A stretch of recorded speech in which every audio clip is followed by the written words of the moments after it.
they were from the same country. They reared us differently. So your family, they had one environment and I had a different one, Very harsh clearly. environment. And I had a much softer, gentler, more nurturing environment. You can probably tell, brothers and sisters. I can. I can. And you can tell when we get angry. You know, when we get angry too, brothers and sisters, and you can tell when we get, and how frequently we get angry. But let's skip that anyway. Let's move on. Yes. You know, we spoke about all of this last week, you know, life cycles and everything else. And, you know, every deed having its consequence. And really, God said that, you know, if we disobey him, we will pay down to the third generation. You know, there may be instances where you're paying down to the third generation, which is not only your children, your grandchildren, but their grandchildren. Wow. And we're suffering. Deep. What do you mean? It's even deeper. Submarine deep. Because I may be suffering something that my great-great-great-great-grandparent had done. Leviathan deep. Do you understand what I'm saying? So we may be going through difficulties based on the things that our great-grandparents had done, or our grandparents, or whoever had done, and we now have to learn, because it's not a punishment for me, because it's an opportunity for me to grow and develop. But we have such a heavy responsibility that in order for me to protect my children, my grandchildren, my great-grandchildren, my great-great-grandchildren, I need to live right today. That's right. I was just writing that down.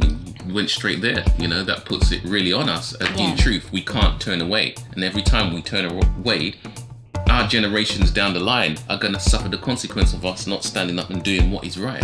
Right, and the reason why we're in this position is because our parents didn't, or weren't able to, or whatever the case may be, didn't stand up to the degree that we're standing, or we're fighting to stand now.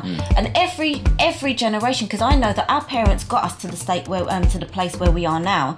They brought us to the stage where we're able to start fighting on a better level. So there's growth and development there, but we have to start moving a lot more intensely and sacrificing a lot more in order for us to make a change. I wonder if it operates on the same principle the other way around then. If we do good, do our children and our grandchildren and great-grandchildren benefit down to the third generation? Of course, that's mathematics. That's mathematics, brothers and sisters. It's a specific system, a way of working things. And you can transpose, or you can translate, or you can transfer. But you know, some equations, you can't turn them upside down. That's right. You turn them upside down and they become fractions. Right, but they're still sums. It's still mathematics. Yeah, but it's a small percentage then of the original when you turn it upside down. You don't necessarily, you don't benefit on some equations when you turn them upside down. Right, so that's really where the sin lies, isn't it? If you transmit them, but if it's something good and positive, Allah always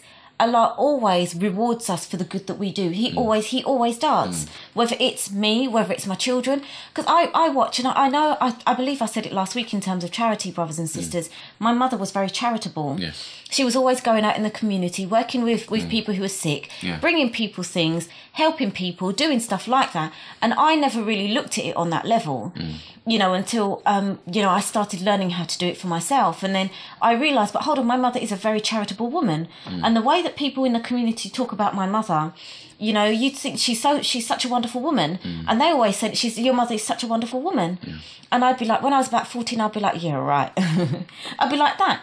But then as the years have passed on, I started to see how much she actually does, you know, in terms of helping, supporting, encouraging, being there, you know, putting people up, allowing them to come and live with us, helping them to have a better life. But that goes back to that community service that we spoke about some years back. We talked about community service, and in this society, because community service is charity, but it's enforced charity.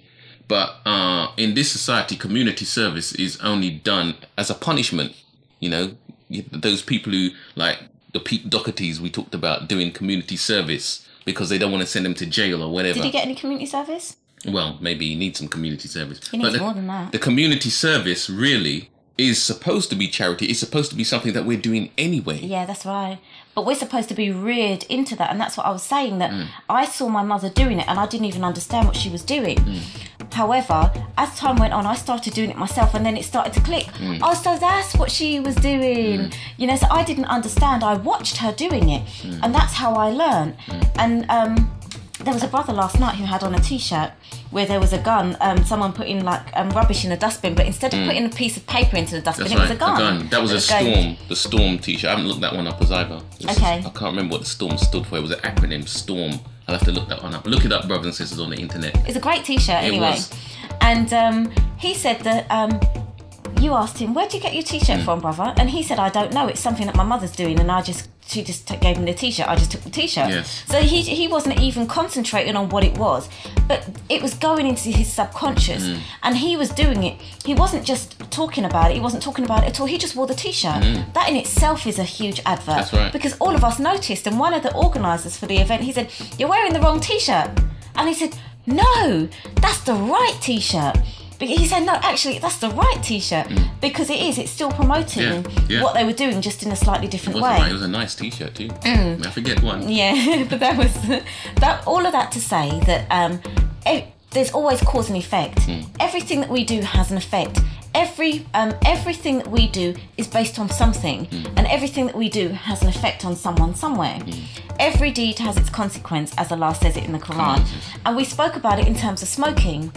Smoking affects the head of the sperm. It also damages the womb, but it particularly affects the head of the sperm of the male.